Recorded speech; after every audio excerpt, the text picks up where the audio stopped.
캐나다 프레스 보도에 따르면 미국은 캐나다 정부가 현재 백신 공급 부족 문제에 대처하고 있는 가운데 캐나다에 더 많은 코로나19 백신을 추가로 보내기로 동의했습니다. 또한 보도에 따르면 조 바이든 미국 대통령은 수요일 저스틴 트루도 총리와의 통화에서 캐나다로 더 많은 양을 보내 돕겠다고 말한 것으로 전해졌습니다.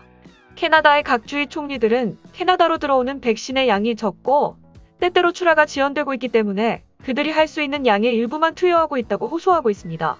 캐나다 정부에 의하면 4월 10일까지 캐나다 인구의 약 17%, 즉 650만 명이 코로나19 백신을 첫 회 투여받았습니다. 한편 미국의 경우 성인의 약 40%가 적어도 1회 이상의 백신을 접종받은 것으로 전해졌습니다. 다음 뉴스입니다. 캐나다 정부는 외국인들이 가지고 있는 부동산 중 비어있거나 활용이 적절히 되지 않고 있는 언더유즈드 부동산에 대해 매년 1%씩 세금을 부과할 것이라고 밝혔습니다. 여기에 어떤 주택이 활용이 적절히 되고 있지 않은 카테고리에 해당되는지 세부 사항은 나오지 않았으나 이 세금은 2022년 1월 1일에 시작된다고 밝혔습니다. 새로운 세금안으로 인해 첫 4년 동안 약 700달러 밀리언 달러가 모일 것으로 예상되며 세금으로 벌어들인 돈은 주택 투자에 쓰일 예정입니다. 이로 인해 캐나다 정부는 캐나다 시민이나 영주권자가 아닌 모든 부동산 소유자에게 현재 가지고 있는 부동산의 상세 사항을 제출하도록 요구할 예정입니다. 이 신고서를 제출하지 않으면 큰 페널티가 따를 것으로 보입니다. 이 세금은 캐나다 정부가 비거주자, 비캐나다인이 소유한 캐나다 주택을 겨냥해 새로운 조치를 취하겠다고 발표한 2020년 가을부터 계속되어 온 결과입니다. 캐나다 정부는 앞으로 자치단체 등과 협의해 특별한 예외가 필요한지 등과 같은 세부적인 피드백을 받을 예정입니다. 한편 외국인에게 부동산에 대한 세금을 매기는 것이 이번이 처음은 아닌데요. 외국인 소유 부동산이 많은 두 지역, 온타리오와 브리티시 컬럼비아주에는 외국인 매수세가 있습니다. 세율은 온타리오주 15%, 브리티시 컬럼비아주 20%입니다. 토론토와 밴쿠버를 중심으로 지난 1년 동안 전국의 집값이 급등하고 있습니다.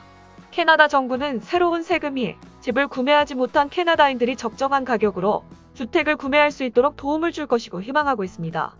다음 뉴스입니다. 23일 BC주 보건지역 간 여행 금지 명령에 대해 자세한 명령이 발표될 예정인데요. 지난 19일에 공표된 내용에 따르면 BC주 정부는 보건지역을 넘나드는 비필수적 이동을 제한하겠다 했습니다. 메트로 밴쿠버는 밴쿠버 연안 보건지역인 VCH와 프레이저 보건지역인 FH이 섞여 있어 많은 혼란이 예상되어 우려의 목소리가 있었는데요. 21일 마이크 파너스 BC주 공공안전부 장관이 이웃한 밴쿠버 연안 보건지역과 프레이저 보건지역은 한 지역으로 칠 것이라 밝혔습니다. BC주 정부 관계자는 밴쿠버 연안 보건지역과 번합이 즉 프레이저 보건지역 를 가르는 것에 길을 막고 검문을 하진 않을 것이라며 물론 그렇다고 해서 여행을 권장하는 것은 절대 아니다. 이번 여행 금지 명령의 목적은 사람들이 비필수적 이동을 자제시키려는 것이라 설명했습니다.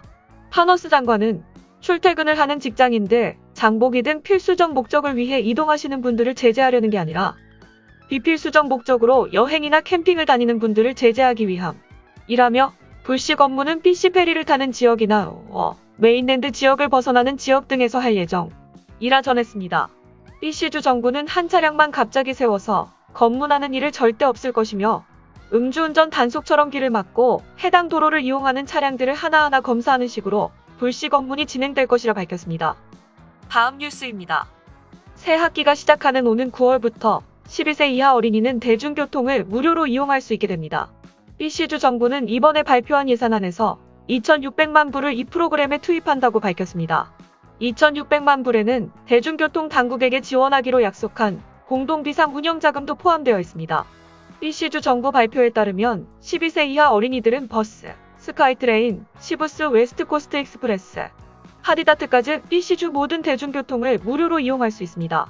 현재는 트랜스링크와 BC 트랜즈 모두 5세 이하 어린이에게만 대중교통 서비스를 무료로 제공하고 있습니다.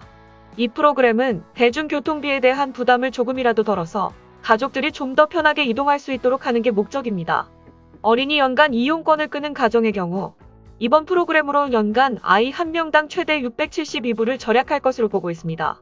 BC주 정부는 약 34만 명의 어린이들이 이번 혜택을 받을 것으로 보고 있습니다. 다음 뉴스입니다. 정부는 특별한 허가를 받지 않는 한 빅토리아 데이와 캐나다 데이에만 사용할 수 있도록 하는 엄격한 불꽃놀이법을 갖고 있지만 2020년 여름 동안 불꽃놀이 불법 이용과 관련 안전사고가 크게 늘어났습니다. 이에 대해 정부는 도심에 거주하는 주민이 늘고 다양한 행사와 시군 불꽃놀이의 취소, 공공보건대책과 도비상명령 시행 등 팬데믹과 관련된 요인 때문인 것으로 보고 있습니다. 보고서에 따르면 2020년 불꽃놀이 관련 사건은 172건으로 2019년 81건보다 많았지만 다행히 불꽃놀이가 발화원으로 확인된 화재 사고는 2회 모두 4건에 불과해 정체 상태를 유지했습니다. 그러나 2020년에는 불꽃놀이 관련 민원이 123건에 달해 2019년에는 36건에 불과했던 것에 비해 불만도 높아졌습니다. 문제의 일부는 고의적인 불복종일 수도 있지만 실시된 여론조사에 따르면 토론토의 불꽃놀이 규칙에 대한 전반적인 인식 부족이 드러났습니다. 조사의 응답자 중 40에서 45%는 언제 어디서 불꽃놀이를 사용할 수 있는지에 대한 토론토의 규칙을 알지 못한다고 답했고 나머지 26%는 어느 정도밖에 알지 못한다고 답했습니다. 이에 대해 직원들은 규정을 정비하는 대신 토론토 불꽃놀이 축제일인 빅토리아데이에 맞춰 불꽃놀이 법을 둘러싼 교육을 강화하기로 결정했습니다. 또한 현재까지 불꽃놀이 관련 벌금이 부과된 것을 검토하고 필요에 따라 벌금을 증가시키기 위한 개정을 온타리오주에 신청할 예정입니다. 계획에 포함된 조치로는 유료 디지털 광고 캠페인, 소셜미디어 캠페인, 지정된 불꽃놀이 날짜 공개, 개편된 토론토시티 불꽃놀이 웹 페이지 및 업데이트된 310일 지식 정보 등이 있습니다. 또한 교육에는 불꽃놀이가 허용되지 않는 공공장소인 공원, 학교, 도로 등을 중심으로 주민들이 언제 어디서 불꽃놀이를 할 수 있는지 등이 포함될 것이며 사용된 불꽃놀이의 안전한 처리, 저소음 불꽃놀이 등 애완동물과 야생동물에 미치지 않도록 하는 불꽃놀이의 적절한 처리 방법에 대한 경각심을 불러일으킬 것으로 보입니다. 다음 뉴스입니다. 알버타 주정부가 코로나19 백신 접종 대상자를 더욱 확대했습니다.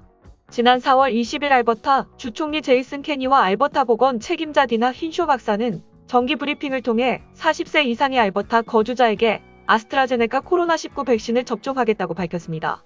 이로써 백신 접종 대상자의 수가 크게 늘어났는데요.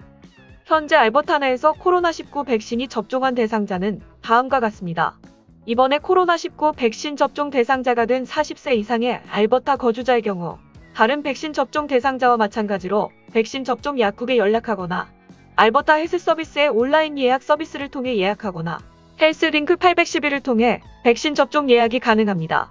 알버타 헬스 서비스는 또한 40세 이상 아스트라제네카 백신 접종 대상자들을 위해 워크인 백신 접종 센터를 특별히 운영하겠다고 밝혔는데요. 예약할 필요가 없는 대신 그날 선착순으로 백신을 접종한다고 합니다. 캘거리에서는 팰러스 컨벤션 센터에서 예약 없이 선착순으로 아스트라제네카 백신 접종을 받을 수 있습니다. 기간은 4월 20일부터 4월 23일까지로 시간은 오전 9시부터 오후 5시입니다.